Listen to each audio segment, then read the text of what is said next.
Lucas Kapitulo 3. Nang ika-15 taon nga ng paghahari ni Tiberio Cesar, na nooy gobernador sa Judea si Poncio Pilato, at tetrarka sa Galilea si Herodes, at ang kanyang kapatid na si Felipe ay tetrarka sa lalawigan ng Iturea at Traconite, at si Lisanias ay tetrarka sa Abilinia. Nang kasalukuyang mga pangulong saserdote si Annas at si Caiphas, ay dumating ang salita ng Diyos kay Juan, anak ni Zacarias, sa ilang.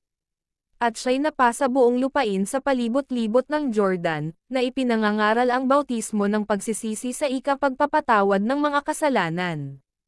Gaya ng nasusulat sa aklat ng salita ng propeta Isaias, ang tinig ng isang sumisigaw sa ilang, ihanda ninyo ang daan ng Panginoon, tuwiran ninyo ang kanyang mga landas. Lahat ng libis ay tatambakan, at pababain ang bawat bundok at burol, at ang liko ay matutuwid, at ang mga daang bako-bako ay mga papatag. At makikita ng lahat ng laman ang pagliligtas ng Diyos. Sinasabi nga niya sa mga karamihang nagsisilabas upang mangagpabautismo sa Kanya, kayong lahi ng mga ulupong, sino ang sa inyo'y nagudyok upang tumakas sa galit na darating?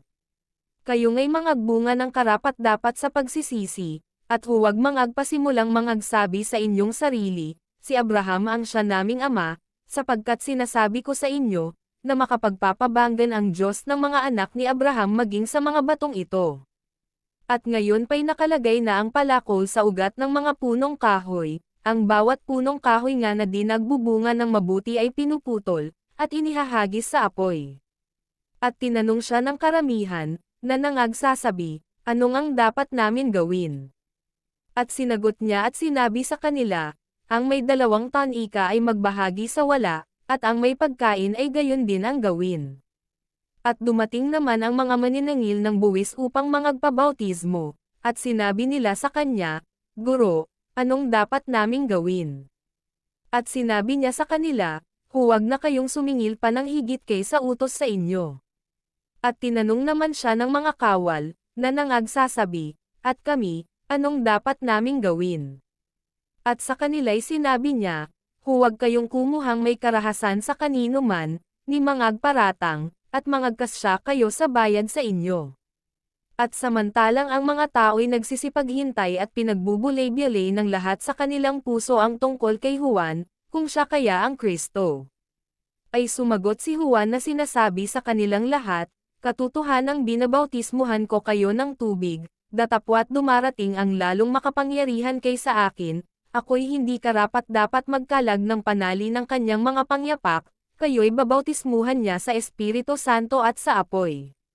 Nasa kanyang kamay ang kanyang kalaykay, upang linising lubos ang kanyang diikan, at tipunin ang trigo sa kanyang bangan, datapwat susunugan niya ang dayami sa apoy na hindi mapapatay. Sa mga iba pang maraming pangaral ay ipinangangaral nga niya sa bayan ang mabuting balita. Datapwat si Herodes na tetrarka, palibhas ay pinagwikaan niya dahil kay Herodias, na asawa ng kanyang kapatid, at dahil sa lahat ng masasamang bagay na ginawa ni Herodes. Ay naparagdag naman ito sa lahat, na kinulong niya si Juan sa bilangguan. Nangyari nga, nang mabautismuhan ang buong bayan, na si Jesus ay binautismuhan naman, at nang nananalangin, ay nabuksan ang langit. At bumaba sa kanya ang Espiritu Santo na may anyong katawan, tulad sa isang kalapati, at nanggaling ang isang tinig sa langit, ikaw ang sinisinta kong anak, sa iyo ako lubos na nalulugod. At si Jesus din, nang magpasimula siyang magturo ay may gulang na 30 taon, na anak, ayon sa sinasapantaha, ni Jose, ni Eli, ni Matat, ni Levi, ni Melqui, ni Jane, ni Jose, ni Matatias, ni Amos, ni Nahum, ni Esli, ni Nage, ni Maat, ni Matatias, ni Semei, ni Jose, ni Juda, ni Jonah, ni Risa, ni Zorobabel, ni Sitil, ni Neri, ni Melqui, ni Adi, ni Kosem, ni Elmodem, ni ni Jesus, ni Eliezer, ni Jorim, ni Mata, ni Levi, ni Simeon, ni Juda, ni Jose, ni Jonan, ni Eliaquim, ni Melea, ni Mena, ni Matata, ni Nathan, ni David, ni Jesse, ni Obed, ni Buz, ni Salmon, ni Naason,